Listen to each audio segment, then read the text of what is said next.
بسم اللہ الرحمن الرحیم۔ من اجل ذالک، اس واسطے، من اجل ذالک، خیال کرنا ہے، من اجلیہ، من اجل ذالک، اس لیے، اس واسطے، کس واسطے؟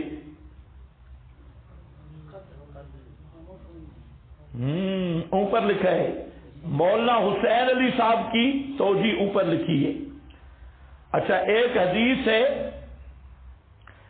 من اجل ذالک، اس واسطے، کس واسطے؟ اس قتل کے لیے، اس قتل کی وجہ سے، یہ جو ابھی ہوا ہے، اس قتل کی وجہ سے لکھا ہم نے بنی اسرائیل پر قصاص، ایک معنی، اس قتل کی وجہ سے ہم نے بنی اسرائیل پر قصاص لکھ دیا، جان کے بدلے جان لکھ دی، ایک۔ دوسرا، من اجل ذالک، اس خاموش ہونے کی وجہ سے کتبنا القتال علی بنی اسرائیل، ہم نے جہاد فرض کر دیا بنی اسرائیل پر۔ سمجھے کہ نہیں سمجھے؟ جہاد فرض کیا بنی اسرائیل پر۔ اس خاموش رہنے کی وجہ سے حابیل خاموش رہا، قتل ہو گیا، اس لیے ہم نے قتال کو فرض کیا بنی اسرائیل پر کہ خاموش رہو گے تو قتل ہو جاؤ گے، مارے جاؤ گے۔ یہ مولانا حسین علی کی توجیہ ہے۔ اور دوسروں نے کہا من اجل ذالک القتل کتبنا القصاص علی بنی اسرائیل، اس قتل کی وجہ سے کہ بھائی نے بھائی کو قتل کیا تو ہم نے قصاص کا قانون ذکر کر دیا، اور قصاص میں اشارہ، قصاص تب ہوگا کہ حکومت اسلامی ہوگی، خلافت کا نظام، اقامت دین ہوگی۔ تو اس میں یہ بھی اشارہ ہے کہ انسانیت کی آبادی اور رونق اقامت دین سے قائم رہ سکتی ہے، پہلے دور میں بھی، اب بھی۔ جب تک دین کی اقامت اور خلافت کا نظام نہ ہو تو انسان کی آبادی نہیں رہ سکتی۔ وجہ کیا ہے؟ آپ دیکھیں، دو بھائیوں کی طبیعتیں بھی مختلف تھیں، وہ بھی آپس میں لڑ پڑے، ایک قتل ہو گیا، تو اللہ نے انسانوں کی طبائع مختلف رکھی ہیں۔ اس اختلاف طبائع کی بنیاد پر انی جاعل فی الارض خلیفہ، خلافت کی ابتدا انسانیت کی ابتدا ہے۔ جب تک یہ خلیفہ قائم رہے گا تو انسان کا نظم برقرار رہے گا، انصاف قائم رہے گا۔ اور اگر خلافت نہ رہی تو آج جیسے پوری دنیا ظلم و جور سے بھری ہوئی ہے، ظلم و جور سے بھری دنیا جس میں انصاف کے نام پہ کہیں انصاف نہیں، اور فساد ہی فساد ہے، کروڑوں انسان قتل ہو رہے ہیں، اور ظالم مظلوم کا کوئی بدلہ انصاف نہیں ہے۔ ساری دنیا میں ظلم کی بھٹیاں گرم ہیں، اس کی وجہ ہے کہ خلیفہ نہیں اور اقامت نہیں۔ آپ کو میری بات سمجھ بالکل نہیں آئی؟ اس قتل کی وجہ سے ہم نے قصاص فرض کیا، اور قصاص کون لے گا؟ حکومت اقامت ہوگی، نظم ہوگا، قصاص تب ہوگا۔ تو اس قتل، یعنی دیکھو، انسانی نسل کی ابتدا آدم کے بیٹے ہیں، ان میں بھی طبائع کا اختلاف، حسد، کینہ، یہ چیزیں آئی، تو ان میں بھی انصاف نہیں ہو سکتا جب تک نظم قائم نہ ہو۔ اور یہی وجہ تھی انی جاعل فی الارض خلیفہ کی، کہ صوفی تو پہلے بھی تھے، فرشتے شرارتی بھی تھے، جنات، لیکن آدم کو پیدا ہی کیا ہے اقامت دین کے لیے۔ اس لیے پہلا انسان آیا خلیفہ بن کر، تو جب تک خلافت انسانی قائم نہیں ہوتی اس وقت تک ظلم و جور کا خاتمہ نہیں ہوتا۔ اسی لیے نبی کریم علیہ السلام نے جو آخری خلیفہ مہدی کے بارے میں ذکر کیا، ایک مہدی تو وہ ہے نا بے وقوفوں کا مہدی المنتظر، وہ تو رہے گا المنتظر۔ ایک مہدی آئے گا جو امام حضرت عیسیٰ کا وزیر ہوگا اور نیک آدمی، اور اس میں جو حالات ہیں تو فرمایا کہ اس وقت زمین ظلم و جور سے بری ہوگی اور یملأ الارض عدلا، زمین کو عدل سے بھر دے گا، اور وہ کیا ہوگا؟ خلیفۃ اللہ المہدی، وہ مہدی، وہ بھی نظام خلافت ہوگا۔ اور یہ یاد رکھو آج اس دور کی ابتدا ہے۔ اب یہ جو پیشین گوئیاں ہیں غلبہ اسلام کی، ان کی شروعات ہے، اس کے بعد اسلام کا غلبہ آ کر ہی رہے گا، اور اسی کو عیسائیت یہودیت نہیں برداشت کر رہے، جس طرح فرعون نہیں برداشت کر رہا تھا اور انہوں نے قتل ابنا کا حکم دے دیا، تو وہ بھی صاحب کی پیشین گوئیاں تھی۔ اور آج یہود اور مسلمان اور عیسائی تینوں مذاہب کی کتابیں متفق ہیں کہ یہ آنے والا دور عروج اسلام کا دور ہے، اور یہودی اپنے لگے ہمارا مسیح آ رہا ہے، ان کا مسیح کو انشاءاللہ دکھائیں گے ہم کس جہنم میں جاتے ہیں، وہ مسیح دجال کو کہتی ہے، وہ مسیح آ رہا ہے۔ عیسائی اپنی جگہ پہ خوش ہیں، لیکن اصل یہ غلبہ اسلام کا دور بالکل قریب ہے، اور وہ نزول مسیح اور کا اقامت خلافت، لیکن اس کا یہ معنی نہیں ہے کہ ہم اسی کی طرف دیکھتے مر جائیں، نہیں، ہمارے بس میں جو بھی ہو ہمیں کرنا ہوگا، اور اس کے بعد اسی کی اوپر سے نصرت اور امداد آئے گی۔ سب سے پہلے ذہنی انقلاب ہے، اور ذہنی غلامی سے نکلنا ہوگا، اور جن ٹکڑیوں پہ قابض ہے ملا، اس سے نکل کے نبی کا وارث بننا ہوگا۔ نبی عالمی ہے تو مولوی کی فکر بھی عالمی بنانی پڑے گی۔ اب دیکھو، من اجل ذالک، اس قتل کی وجہ سے ابتدا انسانیت میں بھائیوں کا قتل ہے، تو ہم نے قصاص فرض کر دیا، اور قصاص نظم کے ساتھ ہوگا۔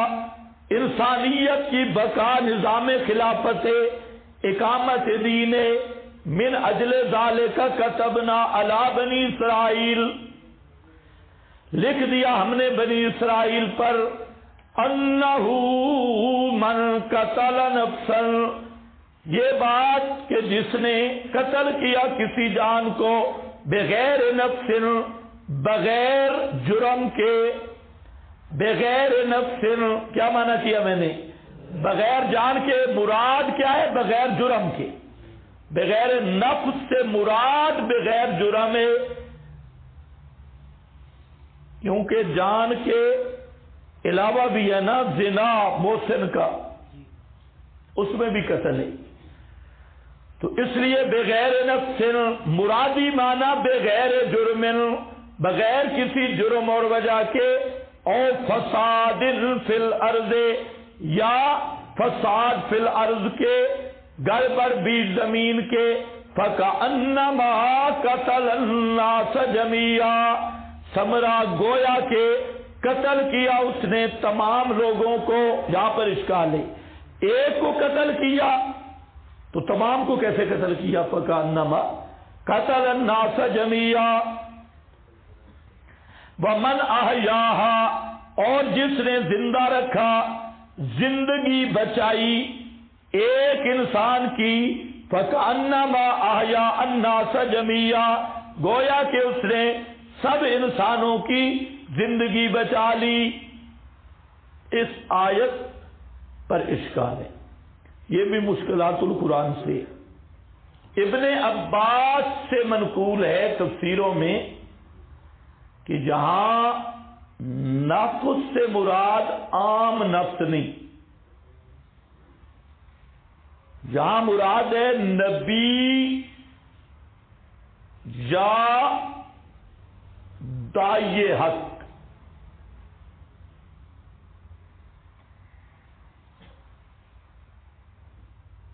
کہ جس آدمی نے نبی کو قتل کیا یا عالم ربانی کو قتل کیا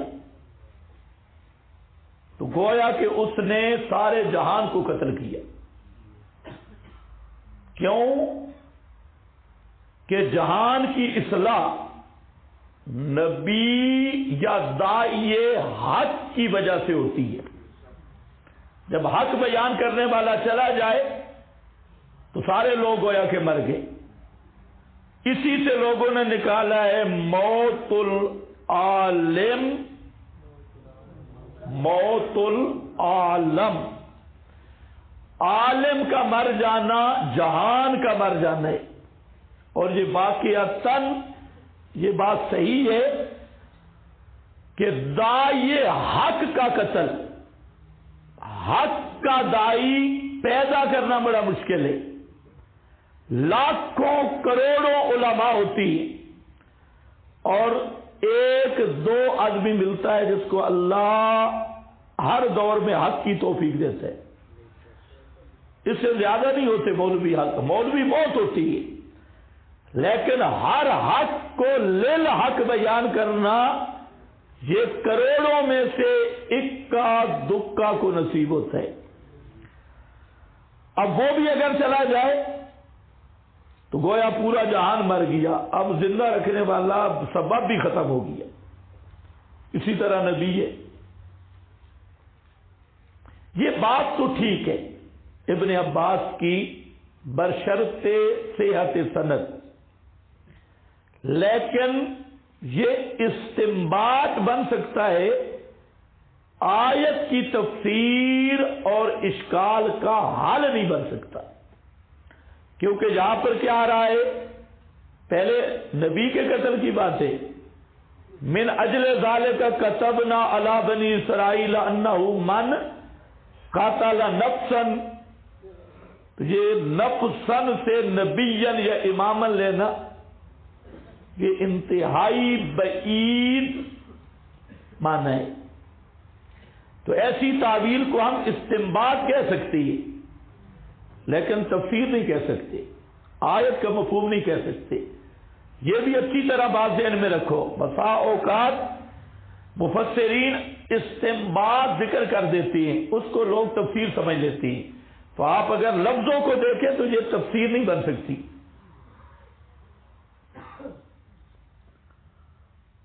تو اب کیا معنی ہوگا؟ تو اصل بات یہ ہے کہ انہ من قتل نفسا بغیر نفس. یہاں مقصد ہے جان کی قدر و قیمت کا بیان. جان کی قدر و قیمت کا بیان. ایک آدمی ایک نفس کو قتل کرتا ہے تو اس کا مطلب کیا ہے کہ اس کے دل میں جان کی قدر و قیمت ہی نہیں. تو جب انسانی جان کی قدر و قیمت ہی نہ رہے، ایک کو قتل کرے یا سارے جہان کو قتل کرے کوئی فرق نہیں رہتا. کوئی سمجھ نہیں ہے کہ آج انسانی جان کی قدر و قیمت ہے؟ بالکل نہیں، بالکل نہیں. خصوصاً مسلمان کی جان کی قیمت نہیں، قدر نہیں. انگریز کے کتے امریکہ میں کوئی کتے کو مار دے اس کا قصاص ہے، اور جہاں کروڑوں مسلمانوں کو مار دے پوچھنے والا ہی کوئی نہیں ہے. وہاں کتے اور بلی کی جان کی قدر و قیمت ہے اور مسلمان کے خون کی قدر و قیمت نہیں. تو اصل بات ہوتا ہے قتل میں قدر و قیمت کی پہچان. تو جب ایک آدمی ایک انسان کو قتل کر رہا ہے تو اس کا مطلب ہے انسانیت کی اس کے دل میں قدر و قیمت نہیں. جب دل میں انسانیت کی قدر و قیمت ہی ختم ہو جائے، ایک کو قتل کرے جو سارے جہان کو قتل کرے برابر ہے، اور اس کے لیے قتل کرنا بھی آسان ہے. اسی طرح اگر ایک آدمی کے دل میں انسانیت کی قدر و قیمت ہے اور وہ ایک کو بچا سکا ہے اسباب موت سے، ایک کی جان کو بچا لیا انسانی قدر و قیمت کو مد نظر رکھ کے، تو گویا کہ اس نے پوری انسانیت کو بچا لی ہے۔ تو اصل بات جہاں کس کی ہے؟ قدر و قیمت، درجہ اور منزلت کی۔ اس میں آگے دونوں ہیں کہ قدر و قیمت ایک کی پانا پوری انسانیت کی پانا ہے، ایک کی بھی قدر و قیمت نہیں تو پھر پوری انسانیت کی بھی قدر و قیمت نہیں۔ وہ قتل کر سکتا بھی ہے، جو ایک کو کر سکتا ہے وہ سب کو کر سکتا ہے، اور جس کے دل میں ایک انسان کی انسانیت کی قدر و قیمت نہیں، اس کے دل میں پورے انسانوں کی کوئی قدر و قیمت نہیں۔ قتل سے بچنا تو تھا انسانیت کی قدر و قیمت مد نظر رکھ کے، جب ایک کو قتل کر دیا تو ایک انسانیت کی قدر و قیمت کا تو جنازہ نکل گیا۔ اب وہ سب کو بھی کر سکتا ہے یا سب کو بھی کرے تو وہی برابر ہے، نہ وہاں قدر و قیمت ہے نہ یہاں قدر و قیمت ہے۔ اصل آپ کے پاس لکھا ہے نیچے، فَكَأَنَّمَا قَتَلَ النَّاسَ جَمِيعًا وَمَنْ أَحْيَاهَا فَكَأَنَّمَا أَحْيَا النَّاسَ جَمِيعًا وَلَقَدْ جَاءَتْهُمْ رُسُلُنَا بِالْبَيِّنَاتِ، البتہ تحقیق آئے ان کے پاس رسول ہمارے، بالبینات واضح دلائل کے ساتھ، بینات روشن دلائل، حصی بھی معنوی بھی، معجزات بھی کتابیں بھی، ثم ان کثیرا منہم بعد ذالک نقض قانون، رسول آئے قانون لائے، وَلَقَدْ جَاءَتْهُمْ رُسُلُنَا بِالْبَيِّنَاتِ، روشن قوانین کے ساتھ، ثم ان کثیرا منہم نقض قانون، پھر جمہوریت نے ان میں سے بعد ذالک فی الارض، بعد اس کے زمین میں، لمسرفون حد سے بڑھنے والے، قتل و قتال کرنے والے، حد سے بڑھنے والے آئے۔ ہمیشہ یہ نظام رہا، پیغمبر آتے رہے نظام عدل کے ساتھ، اور شیطان مشرکوں کو ابھارتا رہا نظام ظلم کے ساتھ، ہمیشہ رہا۔ نبی جو بھی آیا ایک نظام کی دعوت لے کے آیا، صرف بیان توحید نہیں، ایک ایک پیغمبر نظام انصاف، نظام عدل، جس کا سب انصافوں کا اصل انصاف توحید ہے، باقی سارے انصاف اس توحید والے قسط کے تابع۔ تو ہر پیغمبر ایک نظم لے کے آیا، اور مشرکین کا ٹکراؤ کس سے کے ساتھ رہا؟